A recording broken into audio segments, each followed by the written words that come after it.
संसार के सबके भलाई के लिए सोचने के लिए फरमाते हैं।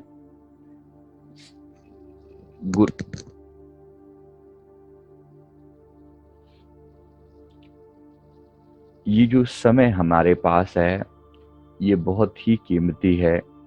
इसको हम श्वास श्वास में सिमर करके अपना आत्मा का लाभ प्राप्त करेंगे और साथ ही साथ अपना बिहेवियर भी अच्छा करें। एक गुरुमुख के लिए बहुत लाजमी है कि वो अपना व्यवहार शुद्ध करे, पवित्र करे। अर्थात संसार की तरफ से भी उसे ये ना सुनने को मिले कि तुम अपने काम में अच्छे नहीं हो या जो भी तुम करते हो उस काम में तुम उसको तुम परफेक्शन के साथ नहीं करते। एक तरीके से ऐसा है कि जैसे अपना रोल पूरा करना है और रोल रोल जो है वो इस ढंग से पूरा करना है कि कोई भी आपके बिहेवियर पर उंगली ना उठा सके। बस एक गुरुमुख को इस तरीके से हर बार सोचना होता है कि आप जब इस संसार में अपना रोल प्ले करें तो अपने हर फर्ज को इतने प्यार से निभाएं कि आपको कोई ये ना कह सके कि मेरे इस व्यक्ति ने इस जगह पर ये मिस्टेक की है। अपनी तरफ से परफेक्ट करने की कोशिश करें। और दूसरी बात, हर कर्म बंधन से खुद को मुक्त रखने की कोशिश करें। कर्म बंधन का मतलब जिस भी चीज में आप इन्वॉल्व होते हैं ना, वहां कर्म बंधन बनने की पूरी पूरी गुंजाइश होती है। कि अगर किसी व्यक्ति के प्रति आपने कुछ अच्छा कह दिया, मुंह से निकला हुआ एक छोटा सा बोल भी कर्म बंधन है। किसी व्यक्ति के प्रति निकला हुआ कोई बोल कर्म बंधन की कैटेगरी में आ सकता है। अगर उससे में कुछ ऐसी बात हो जिससे वो व्यक्ति उसको दिल पर लगाकर बैठ जाए। बात कभी कभी बहुत छोटी हो सकती है लेकिन वो कभी कभी बहुत दुखदाई भी हो सकती है। तो इसलिए बहुत केयरफुल होकर रहना होता है। ज्यादा क्लेम ना करें कि ये काम मैंने किया, ये काम मैंने किया या ये चीज मेरी है। व्यवहार में कहना पड़ जाता है, भाई ये शर्ट मेरी है और ये कपड़े मेरे हैं और ये जगह मतलब मेरी है। बोलने में तो बोला जाता है लेकिन अंदरूनी रूप से उसे माना ना जाए कि ये सारी इस देह तक सीमित है। अगर मेरेपन का भाव रह गया या मैंने कुछ किया ये भाव रह गया तो यही कर्म बंधन का कारण है। गुरु नानक साहब जी फरमाते हैं गुरवाणी में कि जब लग जाने मैं किछ करता, गर्भ जून में पड़ता। जब तक ये जानता है कि मैं कुछ करने वाला हूं तो ये गर्भ यून में बार बार पड़ेगा, बार बार इसे मां के गर्भ में आना पड़ेगा। जब तक ये कहता रहेगा कि मैं कुछ करता हूं, करता है तो उसे भोगना भी पड़ेगा। समस्या यही है। अगर आपने कुछ अच्छा करके उसका क्रेडिट लिया तो इसका इसका भी भुगतान देने के लिए यहां पर आना पड़ेगा। और अगर कुछ बुरा हुआ फिर तो भुगतान देना ही देना पड़ेगा। मतलब ऐसा समझ लीजिए कि अच्छे कर्म जो हैं वो सोने की बेड़ियां हैं और बुरे कर्म जो हैं वो लोहे की बेड़ियां हैं। सोने की बेड़ियां पहने हुए अच्छी जरूर लगेंगी लेकिन बेड़ियां तो बेड़ियां हैं। दूसरों के मुकाबले में आपको ज्यादा अच्छा लगेगा कि भाई अब सोने की बेड़ियां पहने हुए हैं। एक कैदी को जेल में बड़ी वीआईपी सुविधाएं मिलती हैं। देखते हैं आप लोग, जो ये राजनीतिक कैदी होते हैं इनको बड़ी सुविधाएं मिलती हैं। कभी कभी भाई एसी लगवा देंगे, ज्यादा से ज्यादा खाने पीने का अपनी मर्जी का इंतजाम करा देंगे। होटलों से खाना जा रहा है इन लोगों के लिए या फिर इनके लिए टीवी का इंतजाम है या सारी सुविधाएं हैं जो ये मांगते हैं। लेकिन जेल तो जेल है। इस जेल में भी, संसार रूपी जेल में भी सारी सुविधाएं मिल जाएं तो भी जेल थोड़ी छूट जाएगी। अच्छे कर्म भी जेल हैं और बुरे कर्म भी जेल हैं। ये पक्की बात है कि बुरे कर्मों के मुकाबले में जरूर है कि अच्छे कर्म करने की कोशिश करनी चाहिए। तो उससे क्या होगा, कम से कम उसका प्रभाव, नेगेटिविटी जो है वो कम होगी। और अगर अच्छे कर्म भी कर रहे हैं तो उसमें भी क्रेडिट मत लें, ये मैंने किया। ये मैंने किया। अब जैसे घर में अच्छा खाना बन जाए आपके हाथों से तो नॉर्मली क्या होता है, किसी ने कह दिया कि आज जो है ना ये सब्जी बहुत अच्छी बनी है, बस दिल कहीं ना कहीं ये क्लेम करने को चूकता नहीं है कि मैंने आज ये किया, आज वैसा किया, आज इसमें ना ये चीजें ऐसे डाली तो आज इतनी अच्छी बनी, और इतना एक्सपीरियंस है मेरे पास इसलिए अच्छी बनी।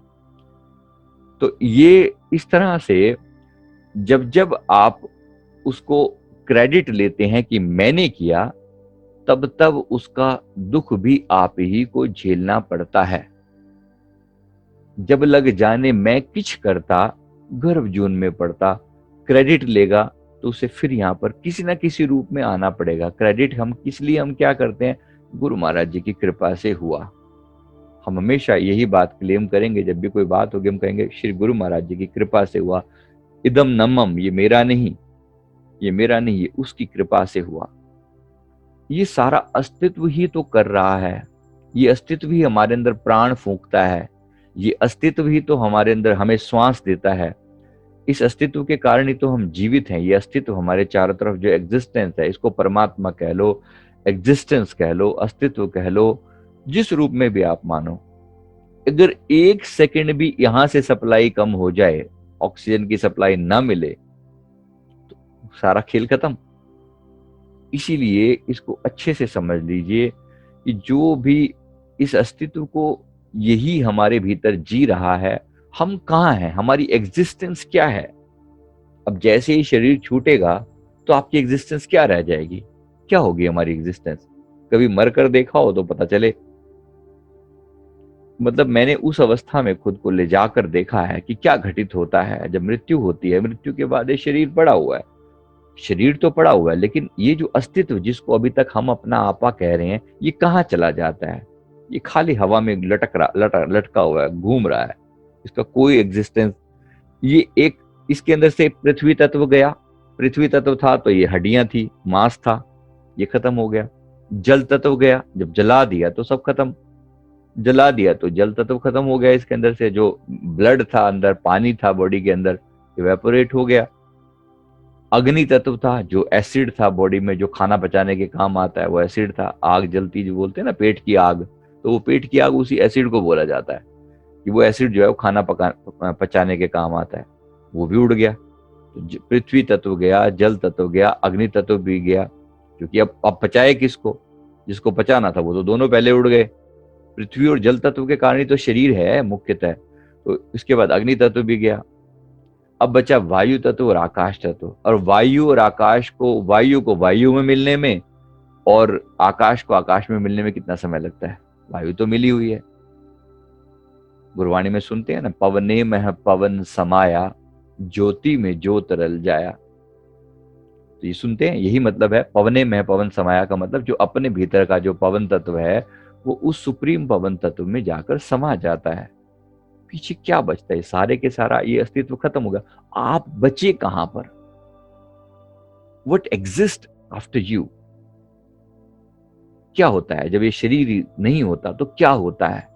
तो केवल एक कॉन्शियसनेस बचती है, आपको अपने होने का एक एहसास मात्र होता है कि आप हो, और सिर्फ अपने किए हुए कर्मों का एहसास मात्र होता है। जो फीलिंग आप इस संसार में लेकर जिए हैं, सिर्फ वो एहसास बचता है। आखिर में एक आपकी जिंदगी का अगर कंक्लूजन निकाला जाए, क्या है वो कंक्लूजन, वो एक फीलिंग क्या है जो लेकर आप इस संसार से जाएंगे। क्या वो दया है, करुणा है, प्रेम है, भक्ति भाव है। तो समझ लीजिए कि मृत्यु के बाद तुरंत मुक्ति है। इवन जीते जी मुक्ति है, जब तक इस संसार में रहते हुए भी अगर आपके मन में वही दया, करुणा, प्रेम और भक्ति का भाव है तो। और अगर ये नहीं है, संसार में वासनाएं हैं, इच्छाएं हैं, डिजायर्स हैं, जी रहे हैं, ये चाहिए वो चाहिए वो चाहिए, तो यहां भी खप रहे हैं। और मृत्यु के बाद ये सारी चीजें 7 टाइम मल्टीप्लाई हो जाती हैं, ये सारी इच्छाएं 100 गुना ज्यादा मल्टीप्लाई हो जाएंगी। तो जो भी इच्छा होगी, जो भी डिजायर हैं, वो और मल्टीप्लाई होगी। तो मल्टीप्लाई अगर हो गई तो फिर समझ लीजिए वही चीज उस समय में जाकर फिर वो उन डिजायर्स को पूरा करने के लिए भागेगा। उन डिजायर्स को पूरा करने भागेगा, उसी को प्रेत शरीर बोलते हैं। वो भागता है, उसको अपनी इच्छाएं पूर्ति के लिए। अब उसके अपने अपनी दुनिया है, इनकी अपनी एक दुनिया होती है। किसी शायर ने खूब कहा कि बाद मरने के भी दिल लाखों तरह के गम में हैं, हम नहीं दुनिया में लेकिन एक दुनिया हम में है। दुनिया को अपने भीतर जी रहे हैं, अपने अंदर उसी तरह से, उसी भावनाओं में, अपने उधेड़बुन में। हमने मरकर उस अवस्था को भी देखा हुआ है कि बैठे हुए हैं और अन्य आत्माएं जो हैं वो पेड़ों पर बैठी हुई हैं, बस ऐसी, कोई काम नहीं। अब कुछ है ही नहीं, पेट भरने को कुछ नहीं है, ना कहीं जा सकता ना आ सकता। उसी जगह से बाउंडेड हैं जहां पर उनकी डेथ हुई थी, लगभग उसी अवस्था में। इवन कपड़े तक भी वही, जैसे कि वैसे जो जो जो अंतिम समय में था, लगभग जिस जीवन में वो जिस रूप में जिए। आपने देखा होगा, इस मतलब देखा क्या, सुना होगा, चलो देखा नहीं होगा तो, कि जो लोग जिस रूप में डेथ होती है ना, तो उसी रूप में ही वो दिखते हैं बाद में। अगर कभी दिखते हैं तो उसी रूप में, उन्हीं कपड़ों में, उन्हीं गेटअप में दिखते हैं। अगर वो कुर्ता पजामा पहनता था तो कुर्ता पजामे में दिखते हैं, पैंट शर्ट पहनते तो पैंट शर्ट में दिखते हैं। क्यों दिखते हैं? एक तो आपके मन में वो इमेज ऐसी स्टोर है, इसलिए दिखते हैं। दूसरी बात, वो एक्चुअली भी उसी चीज से इतने अटैच हो जाते हैं, वो वैसे ही दिखना चाहते हैं, इसलिए वैसे दिखते हैं। ये ऐसे कैसे एक खेल चलता रहता है, और ऐसे ही बैठे होते हैं। हमारा तो कई बार, मतलब जब पहले एनकाउंटर कभी होता था इनसे, सब इनसे पूछो कि भाई क्या कर रहे हो, बस सिर्फ अपनी डिजायर्स के पीछे, इधर से उधर, उधर से उधर, उधर से उधर। आपको क्या लगता है क्या कर रहे होंगे ये? कोई अब कोई फेसबुक व्हाट्सएप बचा होगा क्या चलाने को? क्या करेंगे वो? क्या बैठ के सिमरन कर रहे होंगे? क्या लगता है आपको? सिर्फ अपनी वासनाओं में जी रहे हैं, इच्छाओं में जी रहे हैं, बस ख्याली ख्याल चल रहे हैं। इनको भी भूख लगती है, इनको भी प्यास लगती है। दूसरों को देखते हैं तो भूख इनके अंदर भी पैदा होती है, बट अब पेट नहीं है, कैसे मिटेगी भूख? कुछ नहीं होता, बार बार बार बार बस सिर्फ इतना ही चलता रहता है। जब ये सब नहीं होता तो फिर दूसरों को सताने का एक आनंद बचता है बस, इसीलिए ये तंग करते हैं। यही एक चीज बचती है कि चलो, जो संसार में, अगर इस संसार में उनको दुख देने की प्रवृत्ति थी, तो मृत्यु के बाद सिर्फ वही प्रवृत्ति बचती है, इसलिए ये परेशान करते हैं। तो इनको प्यार से समझा समझा कर भेजना पड़ता है। गुरुदेव कभी कभी ड्यूटी लगा देते हैं कि भैया इनको जरा ऊपर की तरफ रास्ता दिखाओ, तो जाना पड़ता है। इनको प्यार से समझाते हैं बैठकर कि भाई जरा चलो भाई साहब, बहन जी, अब यहां मत बैठो, बहुत हो गया, कहे को क्या क्या कर रहे हो। लेकिन वो समझ किसको आए? मृत्यु के बाद जाना नहीं चाहते, ढूंढ रहे हैं इधर से उधर, इधर से, कोई काम नहीं। बस कहने का अर्थ क्या क्या है, अगर अगर इस संसार में रहते हुए उस नारायण से प्रीत लगाई होती, परमात्मा से प्यार किया होता, आज ये नौबत ना आती।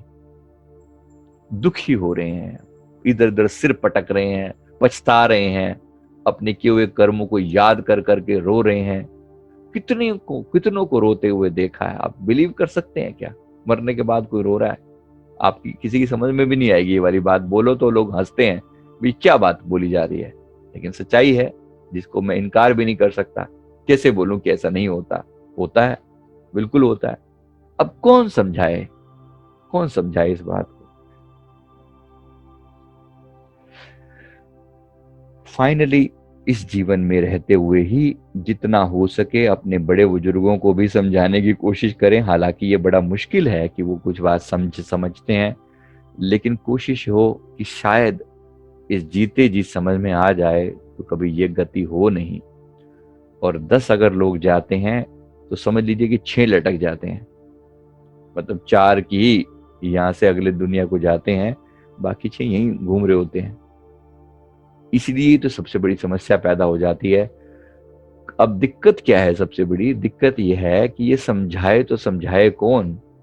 जहां वासनाएं हैं, इच्छाएं हैं, डिजायर्स हैं, वो यहीं बंधा रहेगा। वो जब तक यहां से पार होने का रास्ता नहीं होगा, तब तक कहां जाएंगे? इसके लिए ही प्रयास कर रहे हैं। इसी समय अपने आप को यहां से मुक्त करने का प्रयास करें।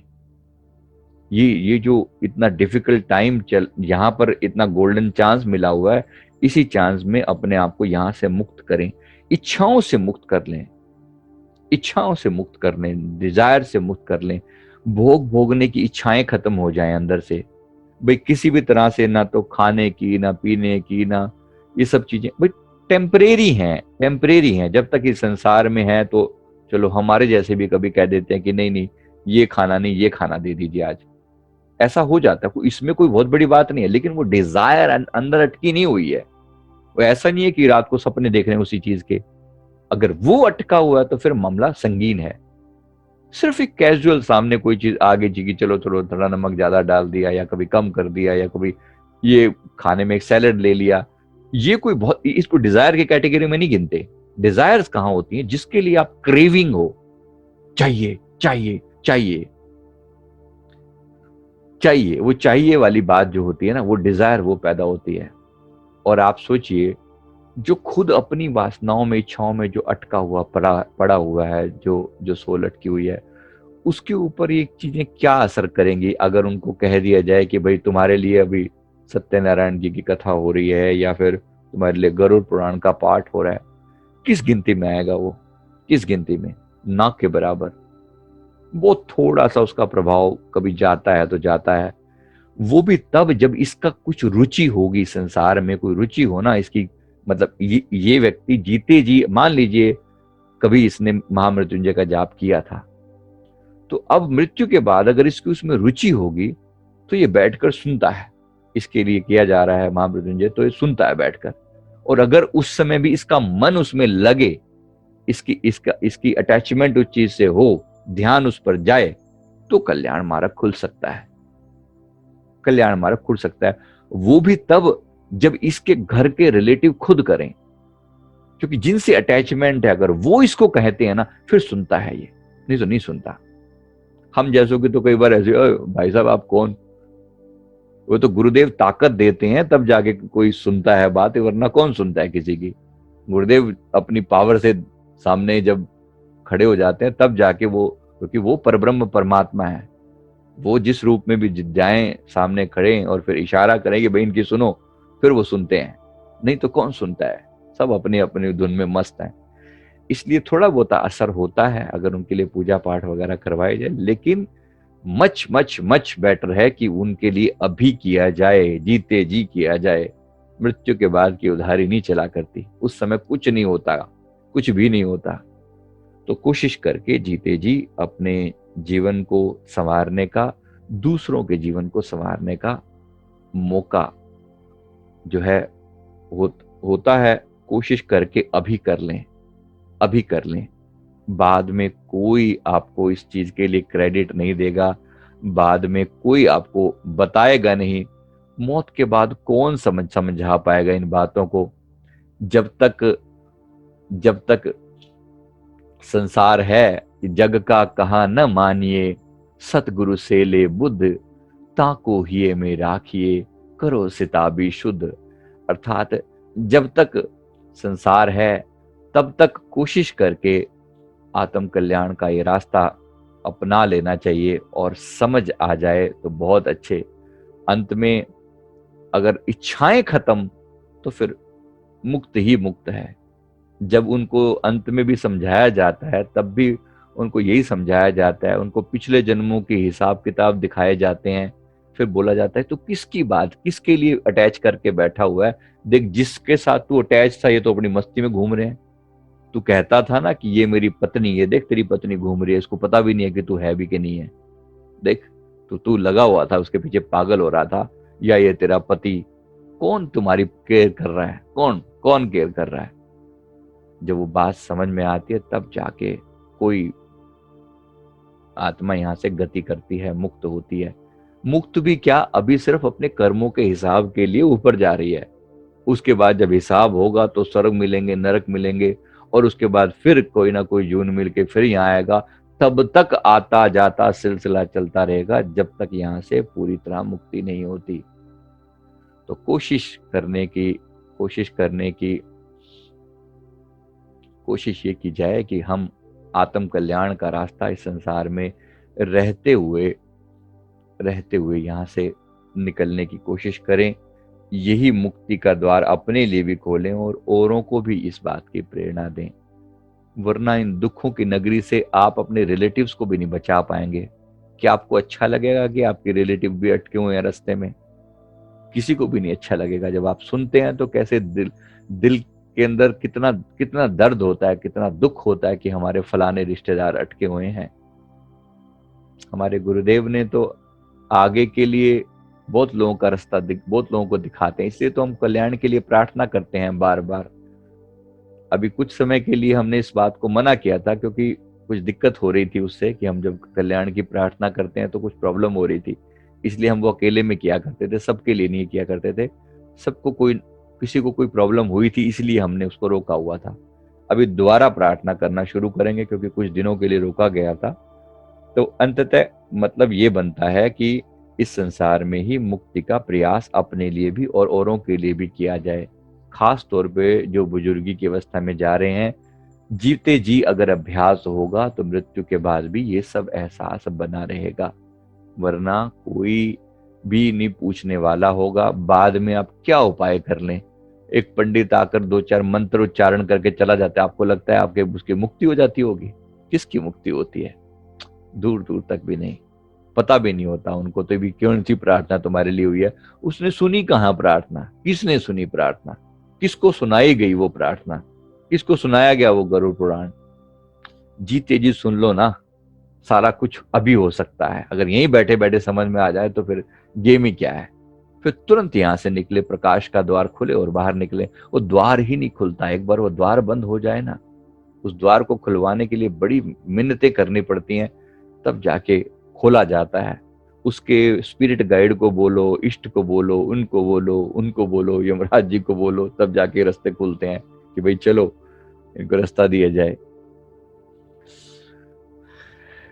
चलिए इस सत्र को यहीं समाप्त करते हैं। जीवन मिला है, फायदा उठाएं। ये महासौभाग्यशाली ये अवसर है। यहाँ तक सहजो लोक परलोक की नहीं वासना जाही, सो वह ब्रह्म स्वरूप है सागर लहर समाई। हमारी भी एक दिन लहर जो है वो सागर में जाकर समा जाए, ऐसी हम भी अपने अंदर प्रेरणा लेकर आए। हमारी ये लहर भी हमारे अपने प्रियतम भगवान में जाकर समा जाए अंत में। यही हम अपने भीतर प्रार्थना करते हैं। ये सहजो भाई जी ने जो वचन फरमाए, जाकी गुरु में वासना सो पावे भगवान, सहजो चौथे पद बसै गावत वेद पुराण। या तो वासना अपनी आत्मा की हो या परमात्मा की। फिर एक जगह और फरमाते हैं, परमेश्वर की वासना अंत समय मन माही, तन छूटे हरि को मिले उपजय बिन से नाही। अगर ऐसा तो ऐसा सही, अगर ये नहीं तो साधुओं का संग, संतों की भी वासना कर लोगे तो भी कल्याण हो जाएगा। साध संग की वासना जेई घट पूरी सोए, मानुष जन्म सत्संग मिले भक्ति प्राप्त होए। ये भी बड़े कमाल की चीज है। अगर अगर अगर परमात्मा को नहीं मांग सकता, गुरु को नहीं मांग सकता, तो संतों का साथ ही मांग ले तो भी कल्याण हो जाएगा। पता है, तब भी कल्याण हो जाएगा। फिर मानुष जन्म मिलेगा, फिर सत्संग मिलेगा और फिर कल्याण का रास्ता खुलेगा। अगर इतना भी मांग ले तो भी कल्याण हो जाए। नाम के जाप की वासना क्रिएट कर ले, अगर इतना ही है ना, सहजो हरि के नाम की रहे वासना वीर, 84 संकट कटे जम की छूटे पीर। अगर ऐसा हो जाए तो भी क्या कमाल हो जाए। कम से कम इसी तरीके से ही सही कल्याण का रास्ता खुल गया। तो किसी भी तरीके से समझ लीजिए कि वासना अगर करनी ही है तो या तो वासना हो ही ना हो तो गुरु की हो, गुरु की नहीं परमात्मा की हो, परमात्मा की नहीं हो तो संतों के साथ की हो, संतों की नहीं हो तो परमात्मा के नाम जाप की हो, सेवा की हो, जगत कल्याण की हो। तो फिर भी बार बार फिर इस संसार में मौका मिलेगा। सेवा के लिए वासना होगी तो सेवा का मौका फिर मिलेगा। जब मांगोगे, परमात्मा अंतिम समय की हर इच्छा पूरी करता है, लेकिन जीते जी मांगे तो अंतिम समय तक याद रहे, और अंतिम समय मांगे तो परमात्मा को याद रहे, और परमात्मा को याद रहे तो इच्छा वही पूरी हो। तो इसको पूरा करने के लिए आज अपनी डिमांड ऐसी रखेंगे, अपने प्रभु से ये मांग रखेंगे। Thank you very much. बोलो जयकारा बोल मेरे श्री गुरु महाराज की जय।